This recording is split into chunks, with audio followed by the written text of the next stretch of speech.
Okay sir, thank you sir.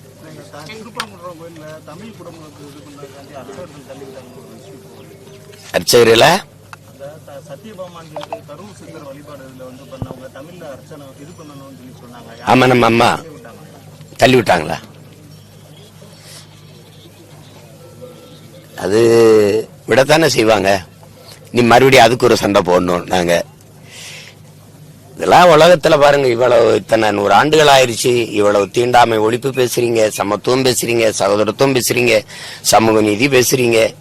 ஒரு கட்சியின் மாநில தலைவர் செல்வ பெருந்தகை அவர் அண்ணனை நீங்க கோயிலுக்கு அந்த இடத்துல விட மாட்டேங்கிறீங்க. மற்ற எல்லாரையும் ஏத்துறீங்க, அவரை ஏத்த மாட்டேங்கிறீங்க. கேட்டா நீங்க இது சமூக நீதி காத்தமன், சகோதரத்துவம் காத்தமன்ங்கிறீங்க. நாங்க முற்போக்கு, சீர்திருத்தம், சமூக நீதி எல்லாம் பேசுறீங்க. இது இந்த தீண்டாமை இந்த நூற்றாண்டுலயும் தொடருது. இதெல்லாம் எவ்வளவு பெரிய கொடுமை பாருங்க. அவ்வளவு பெரிய தலைவருக்கே இந்த நிலைமைனா சாதாரண குடிகளுக்கு என்ன நிலைமை இருக்கும்னு பாருங்க.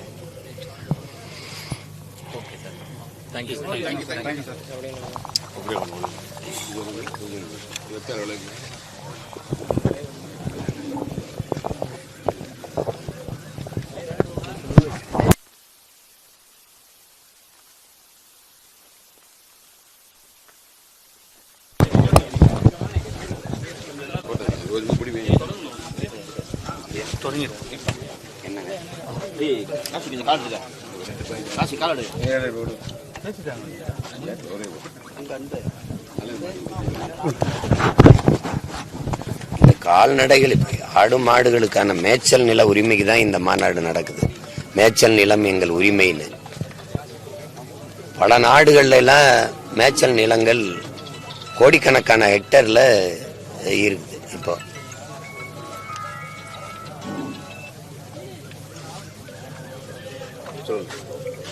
ஒரு சின்ன நாடு பிரேசில் மாதிரி நாடுகள் எல்லாம் 2 கோடி ஹெக்டேர் மேய்ச்சல் நிலம் இருக்கு. கன்னியாலாம் 1 கோடி ஹெக்டேர் இருக்கு. இங்க வந்து 1.7 கோடி ஹெக்டேர் தான் இந்தியாவிலே இருக்குது. இது குறிப்பா 12 லட்சம் ஹெக்டேர் தான் இங்க தமிழ்நாட்டில் இருக்கு. அதுல 12 லட்சம் ஹெக்டேர் இருக்குதா மேய்ச்சல் நிலமா? அவங்க சொல்ற கணக்குல இருக்குது. இல்ல 50-60 விழுக்காடு ஆக்கிரமிக்கப்பட்டு மலையடிவாரங்கள்லயும் நாங்க ஆடு மாடு கொண்டு மேய்க்க கூடாது, சமவெளிகளையும் மேய்க்க முடியாது. அதெல்லாம் ஆக்கிரமிச்சு நீங்க வீட்டு மனைகளாகவும் தொழிற்சாலைகளுக்கு சிப்காடு தொழிற்சாலை தொடங்குறேன், அந்த தொழிற்சாலை தொடங்குறேன்னு எல்லா நிலங்களையும் எடுத்துக்கிட்டா இப்ப வாயுள்ள நாங்க போராடி அதை தடுக்கிறோம். வாயற்ற உயிரின பேச்சும் திறனற்ற உயிரினங்களாக இருக்கிற ஆடு மாடுகள் என்ன செய்யும் சொல்லுங்க? இப்ப அவங்க அந்த அவர்கள் உணர்வுகளோடு இருக்கிற ஒரு நியாயமான கோரிக்கை வச்சுதான் இந்த மாநாடு நடக்குது. இப்ப அவர்களுக்காக பேசுறதா அது பேசுவேன், என்னென்ன கோரிக்கைன்னு வச்சு பேசுவேன். அப்ப நீங்க அதை கேட்கலாம். வேற யாரு எடுப்பான்னு சொல்லுங்க. இவர்களுக்கு ஓட்டு இல்ல, அதனால எடுக்கிறது இல்ல. ஓட்டுக்காக கவலைப்படுறவன் இந்த வேலையை செய்ய மாட்டான். வாக்குக்காக கவலைப்படுறவன் இதை பத்தி கவலைப்பட மாட்டான். நாங்க எங்கள் பிள்ளைகளின் வாழ்க்கைக்காக கவலைப்படுறவங்க, என் நாட்டுக்காக கவலைப்படுறவங்க. மாடும் ஆடு இல்லைன்னா எங்களுக்கு எப்படி வேளாண்மை இருக்கும்? தற்சார்பு பொருளாதாரம் எப்படி இருக்கும்? நிலம் எங்க இருக்கும்? வளம் எங்க இருக்கும்? எல்லாம் இயற்கை வேளாண்மைங்கிறீங்க, ஆர்கானிக் ஃபுட்டுங்கிறீங்க. இயற்கை வேளாண்மையும் பாரம்பரிய உணவு அதெல்லாம் பெஸ்ட் தெரியுது. ஆடு மாட்டு புழுக்கையும் ஜானி இல்லாம இயற்கை உரம் எங்க இருந்து வரும்? ஒரு அடிப்படை தெரியாத கூட்டத்தை வச்சுக்கிட்டு நம்ம என்ன பண்ணிட்டு இருக்கிறது? என்ன பண்றது சொல்லுங்க?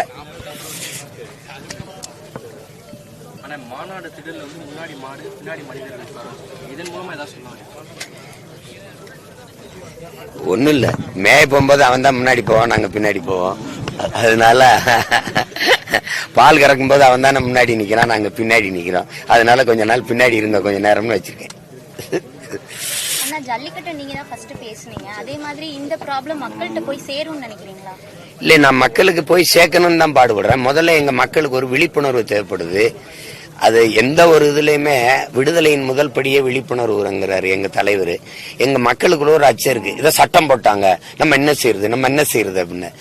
நாங்க சட்டைக்கு தான், உடலுக்கு தான் சட்டை, சட்டைக்கு உடல் இல்லைங்கிற கோட்பாடு கொண்டவர்கள் நாங்க. மக்களின் நலனுக்கு தான் சட்டமும் திட்டமும். நீங்க மலைகளுக்குள்ள மலங்காடுகளுக்குள்ள நாங்க ஆடு மாடு மேய்க்க கூடாதுன்னா எண்ணெயில இருந்துன்னு சொல்லுங்க. 21 இருந்தா அந்த கடும் சட்டத்தை கொண்டாடுறீங்க. அப்ப நாங்க என்னன்னு கேட்கிறோம்னா, எத்தனை ஆயிரம் ஆண்டுகளா நாங்க இந்த வனத்தோட ஒட்டி எங்க வாழ்க்கை இருக்குது. முதலா நாங்க எங்க ஆடு மாடுகளை மேய்ச்சோம்?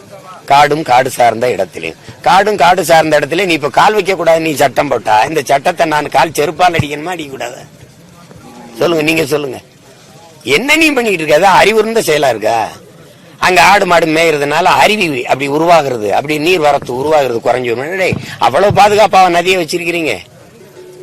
சொல்லுங்க, இந்த ஆடு மாடு தண்ணி குடிக்கிறதுக்கு ஆறுல தண்ணி இருக்கா? நொய்யல்னு ஒரு ஆறு மாடு குடிக்க முடியுமா? சாக்கடை கழிவையும் சாய கழிவையும் கொட்டி ஆறை மட்டும் கொலை பண்ணிட்ட. இந்த வைகை ஆறு, வைகை நீர் ஓடுற ஆறா சாக்கடை கழிவு ஓடுற காவாயாது? ஆறை பாதுகாக்கிற லட்சணம் அது.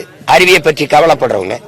வன விலங்குகள் பாதுகாப்பட்டு போயிரும்னா 100 டன் எடையுள்ள வெடிமருந்துகளை வச்சு கல்குவாரிகளை தகர்த்து நொறுக்கிறீங்கள, அப்போலாம் அந்த வன விலங்குகளை பற்றி கவலைப்படாத நீங்கள். நீற்றின ஆய்வு தேனி அந்த மேற்கு தொடர்ச்சி மலையில செய்ய போற நீங்க 50,000 டன் எடையுள்ள வெடிமருந்தை வச்சு தகர்ப்போம்ங்கிறீங்க. அப்போலாம் வனவிலங்குகளின் வாழ்க்கை பற்றி பாதுகாப்பை பற்றி கவலைப்படாத நீங்கள். ஆடு மாடும் போய் அந்த புள்ளை பூண்டை மேயறதுல மழை கட்டுறதா? வனம் பாதுகாப்பு சிதைஞ்சிருது. வனவிலங்குகள் இன்னைக்கு நேத்தா இந்த வனவிலங்குகளுக்கு இந்த ஆடு மாடுகளுக்கும் தொடர்பு எத்தனை ஆண்டுகள்? எங்க அப்பா வாழ்நாள் முழுக்க நம்மால் கத்தி சாத்தான். அந்த உயிர் சங்கிலி உணர்வு தொடர்பு, அந்த உணவு, அந்த சங்கிலி அறுத்துறாத அப்படின்னு. புலி மாட்டை அடிக்கும், ஆட்டை அடிக்கும், திங்கும். அதுதானே அதுதான் தெரிஞ்சுதானே நாங்க எங்க ஆயர்குளம் பத்திக்கிட்டு போறாங்க. அதுல 2 மாடை திங்குது, ஆடை திங்குது. அதுக்குன்னு சேர்த்து தான் நாங்க வளர்க்குறோம். இன்னைக்கு நேத்தா நடக்குது. என்னவோ இந்த புலி மேலையும் யானை மேலையும் காட்டெருமை மேலையும் பெரிய அக்கறை கொண்ட மாதிரி. அப்புறம் இவ்வளவு அக்கறைனா புலி எதுக்கு தண்ணிக்கு ராத்திரியில வீட்டுக்குள்ள வருது? ஊருக்குள்ள கிராமத்துக்குள்ள புலி பூந்துருச்சு அப்படின்லாம் எப்படி வருது செய்தி? யானை எப்படி தண்ணிக்கு தெருவில் போய் குடமா தேடிக்கிட்டு இருக்கு? காட்டெருமை இங்க தண்ணிக்குள்ள தேடி கிணத்துக்குள்ள சாகுது எப்படி? அதுல அந்த அதிகாரிகள் அறிவு கேட்டாதோ?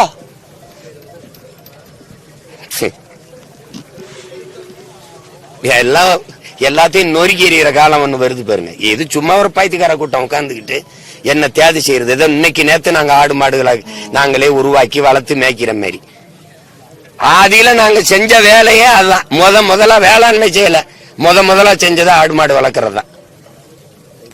அதுக்கப்புறம் பல ஆயிரம் ஆண்டுகள் கழிச்சு கீழே இறங்கி மருத நிலத்துல நமக்கான உணவுப் பொருளை ஏண்டா நம்மளே விளைவிக்க கூடாதுன்னு விளைய வைக்க ஆரம்பிச்சான். அந்த விளைய வைக்கிறதுக்கு அவன் தான் உயிரா துணையா இருந்தான். அது தெரியாம ஏதோ பைத்தியக்காரங்க பேசிட்டு இருப்பாங்க. இது எங்களுடைய பிறவி கடமை. எங்க ஆத்தா ஒரு வருஷம் பால் கொடுத்தா. அதுக்கப்புறம் இது வரைக்கும் அந்த ஆத்தா தான் பால் கொடுத்துக்கிட்டு இருக்கா. அந்த விசுவாசத்துக்காக பேசணும்னு வந்திருக்கேன். நன்றி.